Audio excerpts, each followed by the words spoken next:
Hey guys, Jim with Prevelo Bikes here. Today we're going to show you how to adjust rear derailleurs. Now in this video, we're going to focus on our Alpha series with the Microshift Mezzo 9-speed rear derailleur. But rear derailleurs are pretty universal throughout all bikes. There's a couple changes, like limit screws might be opposite. Some derailleurs are electronic nowadays. But for the most part, this is going to help you understand how to adjust the rear derailleur on any bicycle. All right, so before we get to adjusting the derailleur itself, we need to first check its position. Now the position of a rear derailleur is fixed, meaning that you can't just loosen or tighten screws or tension to put it in position. Derailleurs are held on by what's called a derailleur hanger. On this bike, that's this little guy here. Hangers are made out of a softer material than the frame. This is so that in the event of a crash, the hanger takes the brunt and not the frame itself. So hangers are made out of a more pliable material, meaning if they get knocked out of alignment, they can usually be realigned. There's exceptions to this, like if you see a crease or crack, you should generally replace it. Some people like to just replace it if it's ever knocked out of alignment, but it's not always necessary. Sometimes you can just realign it rather than just buying new parts. So on this bike here, this is a new bike. It's already been tuned and adjusted. So right now the rear derailleur is in position. So basically what I'm looking for is down the derailleur cage itself. I want to make sure that that is straight and lined up with the cogs. You don't want it to be shifted this way or even twisted. A good sign that your derailleur hanger might be knocked out of alignment is if you see scratches or damages on the derailleur itself. For a kid's bike like this, kids fall down sometimes. Sometimes they just throw their bikes down. So if it's thrown down or crashed on the drive side and this is knocked out of alignment, it may need to be realigned. This can also just happen from something as simple as bikes being on a bike rack and banging up against each other on the highway. So always check the position before you even start to mess with the derailleur, because you're never going to get it adjusted properly if it's knocked out of alignment. Now to do this isn't a tool that most people will have at home. This is a tool. This one's made by Park. It's called a derailleur alignment gauge. This is a relatively expensive tool, so it's not something that a lot of home mechanics have. I have one at home, but I'm also a bike mechanic. It's what I do for a living. I work on my own bike, so I have one. There are less expensive options in this, so you can maybe find something online or check out your local bike shop to see if someone has a tool. But it is an easy tool to use. So we'll show you how to use it before we start getting into the adjustment of the derailleur itself. All right, so we're going to check the alignment of the rear derailleur. Now, anytime you do this, you need to actually remove the derailleur itself. So when you remove a derailleur, the best thing to do is to shift it down to the smallest cog. This just makes the installation of the derailleur later a little bit easier. So to remove a derailleur, most derailleurs on the center bolt are a 5mm Allen key. Some SRAM derailleurs will use a Torx T25, but again, most of the time you're going to use a 5mm Allen key. I'm just going to loosen up the rear derailleur. And then let it hang down. All right. Now we have our derailleur alignment gauge. This little guy is just going to thread it in there. Now this is a steel thread going into an aluminum hanger, so just make sure you don't cross thread it. You don't want to strip out and ruin the derailleur itself or the hanger itself. Now to align a derailleur, this little rod down here. So what we want to do is loosen it up, put it up against the bottom of the rim. Okay.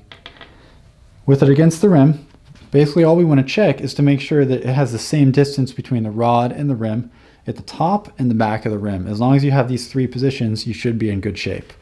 All right, so we're going to bring it up to the top, slide this guy up here, and I have a really small gap. Okay, this was a bike that was functioning fine, and generally this gap doesn't have to be closed 100%. You just want to get it as close as you can. So to try to close this gap, I'm going to be a little bit picky about it here to get this closed. Just lower this down. I'm going to hold the tool in the middle just for some leverage, and I'm just going to push on it a little bit to align the hanger. Bring this back up. Close the gap here. Bring it down and check the gap. So I overdid it a little bit. Just gentle nudges. Okay. I'm just going to go back and forth and check it and check it and check it. Get it as close as I can. It's a little bit closer. So I'm pretty happy with that. It's about as close as I really need to get. Don't just grab this thing and pull really hard, because you're just going to break the hanger. In my early days, I did. I was a teenager. I broke a lot of stuff. So I definitely have broken my fair share of hangers. So just give it gentle nudges. All right. Now checking the rear. Got actually even less of a gap than it does in the front. But if you're going to try to realign it here, again, you're just going to give it some leverage. Anytime you make an adjustment, no matter where you are, you want to check everything again at the end and just make sure that anything that you did didn't affect something else. All right, now once you have it aligned, you can remove the tool. Okay. And then we just want to reinstall the derailleur on the hanger. Now, there's a little bit of a trick to this, because if you see here, there's a little step on the hanger. Now that's where the B tension screw sits. So every derailleur has what we call the B tension screw on the back. This is what adjusts basically where the pulley cages sit in reference to the cogs themselves. Now that screw, the tip of it needs to sit on that. So I hold the hanger kind of like this in my hand. I put my thumb up against the barrel, hold the whole thing so that I can move it into place. If you try to put it on like this, you're going to struggle. All right. So get the B tension up above the step, tighten it on. So you should be able to see it kind of fall and land on the step when you're done. All right. So derailleur's back installed. Now we can move on to adjusting the derailleur itself. All right, so I'm going to do my best to show you guys how to do this without getting my hands in the way of everything. Now, on the rear of the derailleur, you can see this is the B tension screw that we were talking about in the last step. The limit screws are these two screws here. So this derailleur is really clearly labeled with an H and an L. Some derailleurs aren't actually labeled. All Shimano derailleurs usually have the low at the bottom and the high at the top, and then SRAMs seem to be all over the place. So for this Microshift derailleur, you can see the H for high, the L for low. High is the smallest cog, low is the biggest cog. So this is actually considered gear number 1. So if your gear indicator on your shifter is numbered, this is gear number 1, this would be gear number 9. Okay. Now, what I like to do first, and honestly, it's best to do this with 0 cable tension, but I like to adjust the high limit screw before I start to mess with anything, because this is the base for adjusting a derailleur. All right, even though this is gear number 9, this is where we're going to start. So I'm going to bring the barrel adjuster in a little bit. This one's actually in about as far as it can go. So I'm just going to disconnect the cable tension itself. Now, the reason I'm doing this is if there's cable tension added, it's actually going to force the derailleur up, which would make the high limit screw basically not function. So a high limit screw, like if you were to snap a cable, the high limit screw will stop the chain from derailing down into the frame. All right. So this one is already adjusted. Basically what this is going to do is as you tighten it, so we're going to tighten this to the extreme so that you can see the derailleur shifting inward. Okay. So what you want to do is actually start by lining it up with that cog, and then I usually loosen it about a half a turn. I found that limit screws, if you put them directly on the cog, they make it difficult to shift. Okay. So now if you just force it up with your hand, you just want to make sure that the chain's not going to fall off the cog, but you also want to make sure that it drops down easily. If you have that screw over tightened, the chain won't just drop down on. All right. So now that we have that set, just going to reconnect the cable. So I'm pulling just slightly on the cable as I tighten it in, and you got to hold the derailleur to tighten it. Make sure it's nice and tight so that when you shift, the cable doesn't slip through. All right, so now we're going to start shifting the bike and checking the cable tension.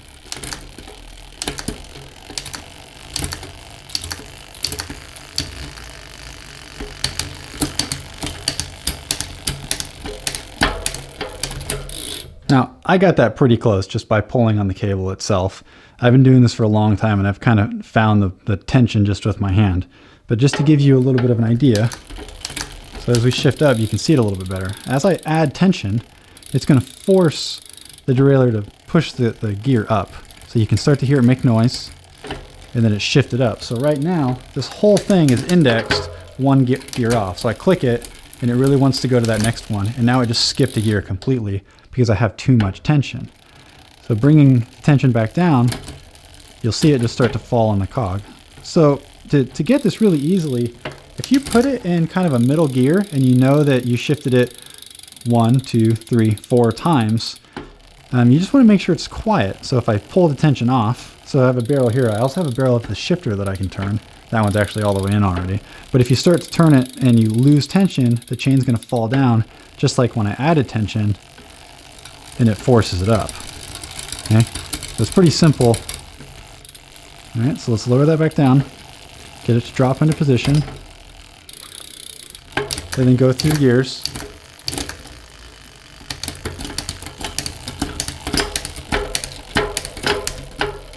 And it's as simple as that. Now, the last adjustment that we want to make is to the low limit screw. So this derailleur was already adjusted, so I'm not having any problems. But if you were to shift up here and the chain starts to fall in towards the spokes, or it just won't go up, like you feel like when you hit the shifter there's a stop, that's because there is. So the low limit screw, if let's say I loosen it too much, then when I make that shift, so, dropped in a little bit. I'm going to demonstrate this as best I can for you. So there you go. So the chain totally fell into the spokes. So that can cause massive damage to the bike if that happens while you're riding. So you want to tighten that screw. Right now, there's no tension on it because it's not hitting anything. I tighten it until it stops. No tension, very, very, very light pressure. Okay, now it's good. So let's put it down here so that we can simulate the screw being too tight. So right now the screw is too tight, so when I try to shift it, it won't even go. Okay. So to make it so it can go up to the last cog, let's loosen that up a little bit. So it went, but you can see it wants to jump back down. It's still too tight. Loosen it up a little bit. So it's on the cog. So it's shifting up without any issues. So if you really want to try to force it and make sure it's good, you can push it with your hand. So pushing it, it's not falling off. Oh, good. So it's as simple as that. This rear derailleur is now adjusted. Limit screws are adjusted. Cable tension is adjusted.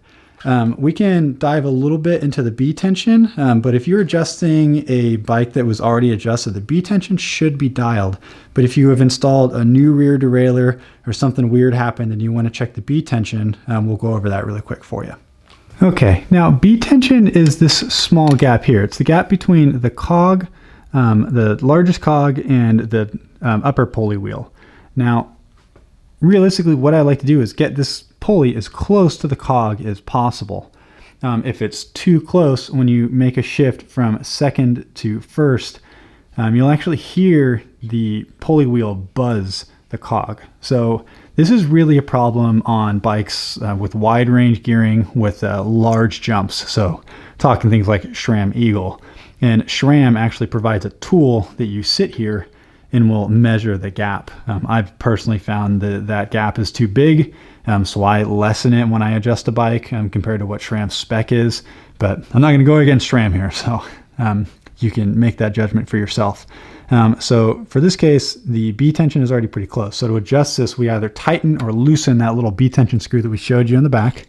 So as I tighten the screw, you can watch the derailleur slowly work its way away from the cog. Okay, so the farther that is, you'll start to notice slop in the shifts. So if you get it nice and tight, it basically just helps dial in your shifting. You'll have much, much smoother shifts the closer you can get it. On a 9-speed system like this is an 1136, all the jumps and gears are pretty close. If you're on a 12-speed that goes up to a 52-tooth cog and goes from 10 to 52, there's bigger jumps in the gears. Those large jumps really require really accurate B tension adjustment. So if you're working with Eagle, you really, really want to dial in this adjustment.